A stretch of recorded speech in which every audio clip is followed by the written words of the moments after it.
আমরা শুরু করেছি 15 দিনের একটি বেসিক স্পোকেন ইংলিশ ক্লাস। আজকে আমাদের 3 নম্বর ক্লাস।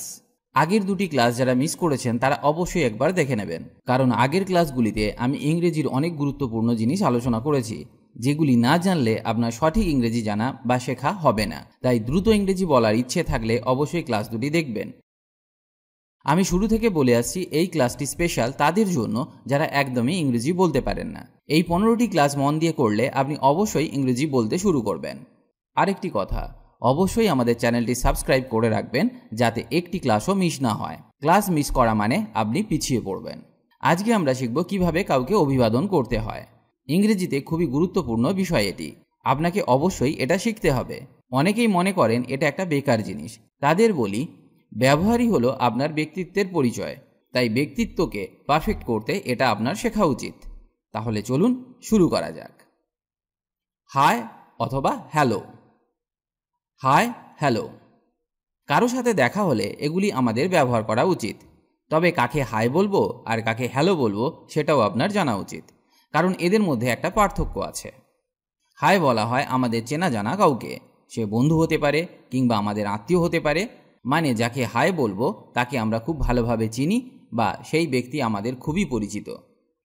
হ্যালো, হ্যালো বলা হয় তাদেরকে যাদের আমরা চিনি, কিন্তু আমাদের কাছে সে খুব ঘনিষ্ঠ নয়। সে আমাদের অফিসের কলিগ হতে পারে, মানে তাকে চিনি কিন্তু খুব ভালো করে নয়, দু একবার দেখেছি বা আগে দু একবার কথা হয়েছে এমন ব্যক্তিকে। তবে অচেনা ব্যক্তিকেও বলতে পারেন।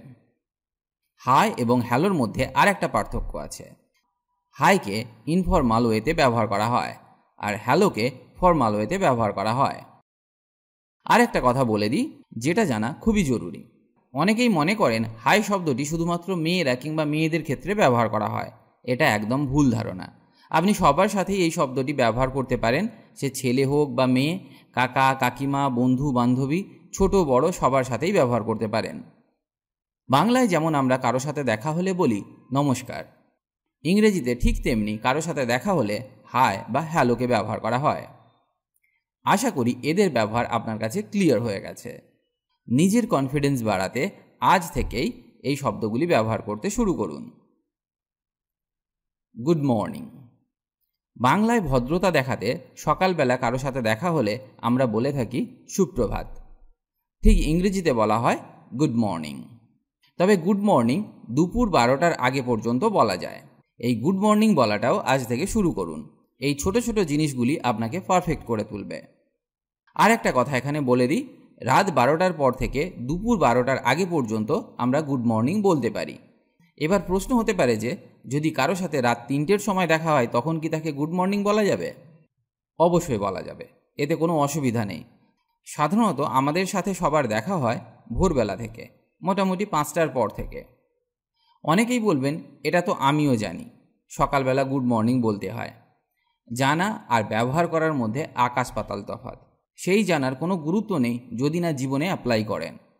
তাই আজ থেকেই ব্যবহার করুন। Good afternoon. গুড আফটারনুন আমরা সাধারণত দুপুর 12টার পর থেকে বিকাল 6টার আগে পর্যন্ত বলা হয়ে থাকে। তবে আমরা দুপুর 12টার পর থেকে যতক্ষণ সূর্যের আলো দেখতে পাই ততক্ষণ পর্যন্ত গুড আফটারনুন বলে থাকি। Good evening. সন্ধ্যা 6টা থেকে রাত 12টার আগে পর্যন্ত আমরা গুড ইভিনিং বলতে পারি। আপনি রাত 9টার সময় কিংবা রাত 11টার সময়ও গুড ইভিনিং কাউকে বলতে পারেন, এতে কোনো সমস্যা নেই। এবার অনেকের মনে প্রশ্ন হতে পারে, গুড নাইট তাহলে কখন বলবো? তাহলে চলুন শিখে নেওয়া যাক কখন গুড নাইট বলবেন। অ্যাকচুয়ালি গুড নাইট তখন বলা হয় যখন সন্ধ্যাবেলার পর কারো থেকে বিদায় নেওয়া হয়। কারো সাথে সন্ধ্যাবেলা কিংবা রাতে দেখা হলে আপনি তাকে গুড নাইট বলতে পারবেন না। আপনি তখন তাকে এই কথাটি বলতে পারবেন। আপনি তাকে গুড নাইট তখন বলতে পারবেন যখন আপনি সেখান থেকে ফিরে আসছেন, তখন, মানে তার সাথে সেদিনে আর আমার দেখা হবে না। ধরে নেওয়া যাক আপনি রাতে কারোর বাড়িতে নিমন্ত্রণ খেতে গেছেন, এবার সেখান থেকে আপনি ফিরে আসছেন, মানে সেদিন তাদের সাথে আর আপনার দেখা হবে না, তখন আপনি গুড নাইট বলে ফিরে আসতে পারেন। এটা আপনি নিজের বাড়ির লোকেদেরকেও বলতে পারেন।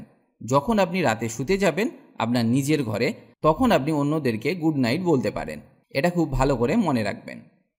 আশা করি আমি আপনাকে good morning, good afternoon, good evening, good night এদের ব্যবহার শেখাতে পেরেছি। আজ থেকে এবার সঠিকভাবে এদের ব্যবহার করা শুরু করুন। এবার চলুন শেখা যাক মিডনাইট এবং মিড ডের ব্যবহার। রাত 12টার সময়কে বলা হয় মিডনাইট, আর দুপুর 12টার সময়কে বলা হয় মিড ডে। এগুলি ছিল একদম বেসিক ইংলিশ। ইংরেজি বলার আগে এদের সঠিক ব্যবহার অবশ্যই জানা উচিত। সহজ জিনিস, কিন্তু অবহেলা করলে আপনার ইংরেজির কোনো ইমপ্রুভমেন্ট হবে না। যা শিখবেন তা ব্যবহার করতে শিখতে হবে। জানি বলে মনের ভেতরে রেখে দিলে হবে না। যাই হোক, পরের গ্রিটিংগুলি শেখা যাক। হাউ আর ইউ এর অর্থ আপনি কেমন আছেন বা তুমি কেমন আছো। কারো সাথে দেখা হলে আমরা কমনলি এটা ব্যবহার করে থাকি। কেউ কেমন আছে, তার অবস্থা কি, এই সব জানতে এটা ব্যবহার করা হয়। যদি কেউ আপনাকে জিজ্ঞেস করে থাকে হাউ আর ইউ, তাহলে তার উত্তর এইভাবে দিন: আই এম ফাইন, আমি ভালো আছি। I am good, I am okay. এগুলো আপনি তখনই বলতে পারেন যখন আপনি ভালো অবস্থায় আছেন। আর আপনি ভালো না থাকলে বলুন আই এম নট ফাইন, আমি ভালো নেই। I am not okay. এছাড়াও আমরা বলতে পারি I am doing really well, thank you. আমি সত্যিই ভালো করছি, ধন্যবাদ। আই এম ওয়েল, আমি ভালো আছি।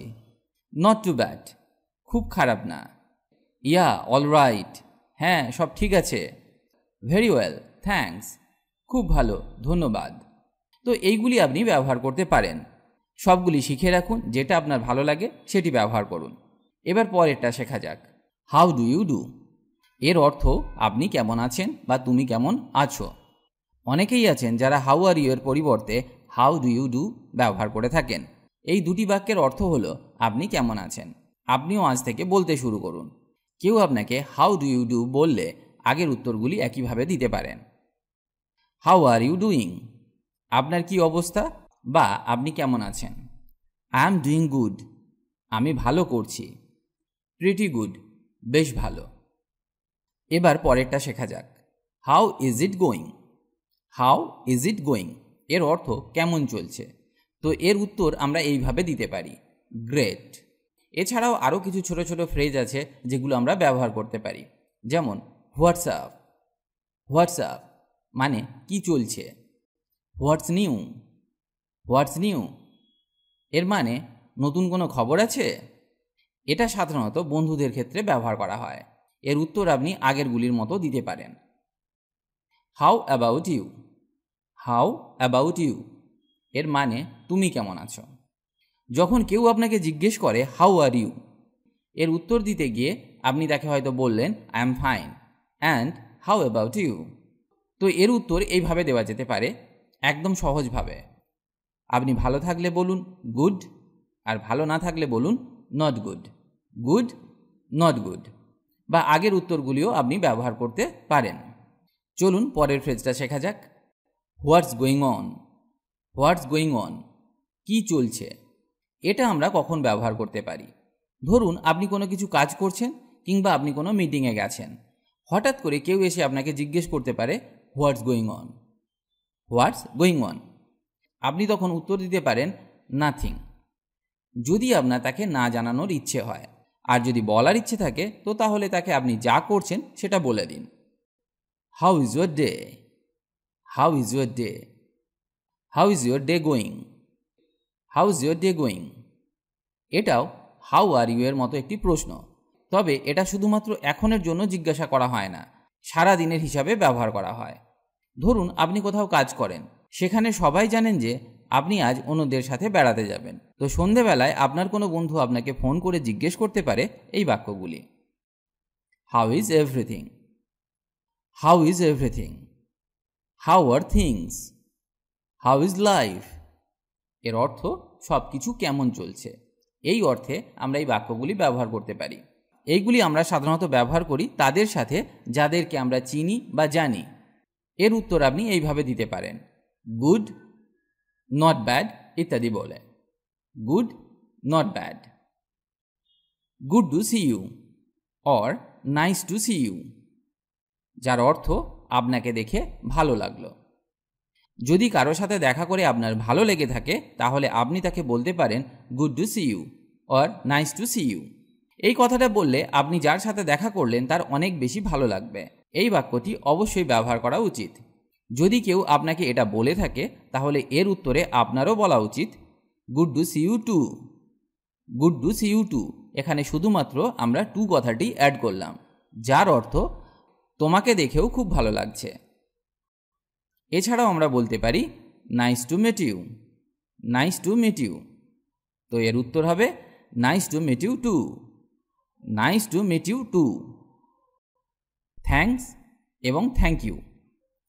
থ্যাঙ্কস এই কথাটি ইংরেজিতে খুব বেশিভাবে ব্যবহার করা হয়, তবে এটি ইনফর্মাল ওয়েতে ব্যবহার করা হয়। যেমন কেউ আপনাকে এক গ্লাস জল দিল, তাকে আপনার থ্যাঙ্কস বলা উচিত। যেমন আমরা বাংলায় বলে থাকি ধন্যবাদ। আবার থ্যাংক ইউকে আমরা ফর্মাল, ইনফর্মাল ওয়েতে ব্যবহার করতে পারি। Thank you so much. এই বাক্যটি আমরা তখন ব্যবহার করে থাকি, ধরে নেওয়া যাক আপনার একটা কাজ হয়তো অনেক দিন ধরে আটকে ছিল, সেটা কেউ করে দিল। তখন আপনি তাকে বলতে পারেন থ্যাংক ইউ সো মাচ। বা কেউ কোনো আপনার উপকার করলে তাকে বলুন thank you so much. Please, কাউকে কোনো কিছু রিকোয়েস্ট করতে বা অনুরোধ করতে প্লিজ কথাটি ব্যবহার করা হয়। যেমন please give me a glass of water, please give me a glass of water. Excuse me, যদি কোনো অচেনা ব্যক্তির সাথে কথা বলতে হয় কিংবা তাকে কিছু জিজ্ঞাসা করতে হয় তখন আমরা বলতে পারি এক্সকিউজ মি। তবে কেউ যদি আপনাকে এক্সকিউজ মি বলে তখন তার উত্তরে বলুন এক্সকিউজড, এক্সকিউজড। কারো থেকে বিদায় নেবার সময় বলুন bye, good bye, see you. See ইউটা সাধারণত চেনা জানা বন্ধুদের বলা হয়। See you later, see you later. এটা তখন বলা হয় কারো সাথে কথা বলতে বলতে মনে হলো যে আপনার দেরি হয়ে গেছে, এবার আপনাকে যেতে হবে, তখন আপনি বলতে পারেন see you later, see you later. বা আপনি এটাও বলতে পারেন see you tomorrow, see you tomorrow. কাল দেখা হবে। Take care, have a nice day, have a nice day. আপনার দিনটি শুভ হোক বা দিনটি ভালো কাটুক। প্লিজ ডু মিট ইউ, তোমার সাথে দেখা করে খুব ভালো লাগলো। It's great to see you, আপনাকে দেখে খুব ভালো লাগছে। এবার দেখা যাক এই কথাটি কোথায় ব্যবহার করা হয়। ধরে নেওয়া যাক আপনার বাড়িতে একটা কিছু অনুষ্ঠান হচ্ছে, সেখানে অনেক লোক এসেছে, তো তাদের মধ্যে এমন কেউ একজন এসেছে যাকে আপনি সেখানে আশা করেননি। তখন তাকে বলুন it's great to see you, it's great to see you. Long time no see, long time no see. Or it's been a while, এর অর্থ অনেক দিন দেখা নেই। এগুলি তখন ব্যবহার করা হয় যখন অনেক দিন কারো সাথে দেখা না হলে বা অনেক দিন পর কারো সাথে দেখা হয়ে গেলে তাকে এই বাক্যগুলি বলতে পারেন। ধরে নেওয়া যাক আপনার কারো সাথে দেখা হয় প্রতি সপ্তাহে একবার করে, কিন্তু কয়েক মাস হলো তাকে আপনি দেখতে পেলেন না। হঠাৎ করে মাস 6 পরে আপনার সাথে দেখা হলো, তখন তাকে আপনি এগুলি বলতে পারেন it's all right, it's all right, সব ঠিক আছে। কারো সাথে রাস্তায় ধাক্কা লেগে গেলে সে যদি আপনাকে সরি বলে তখন আপনি তাকে বলতে পারেন it's all right, it's all right. এইরকম আরও নানা সিচুয়েশনে এর ব্যবহার করা হয়ে থাকে। Are you okay, are you okay, তুমি ঠিক আছো তো? এর উত্তর হবে ইয়েস অ্যাবসলিউটলি, হ্যাঁ একেবারে। আজকের ক্লাসটি এখানেই শেষ করছি, আবার দেখা হবে পরের ক্লাসে। ভিডিওটি ভালো লাগলে কমেন্ট বা লাইক করে জানান, আর অবশ্যই ভিডিওটি শেয়ার করুন বন্ধুদের সাথে। আজকে আমি আপনাকে শেখালাম কারো সাথে দেখা হলে কিভাবে গ্রিট করতে হয়, এগুলি জানা দরকার। আজ থেকে এগুলি ব্যবহার করতে শুরু করুন, তবেই আপনার ইংরেজির উন্নতি হবে। ভালো থাকুন আর আমার সাথে ইংরেজি শিখতে থাকুন।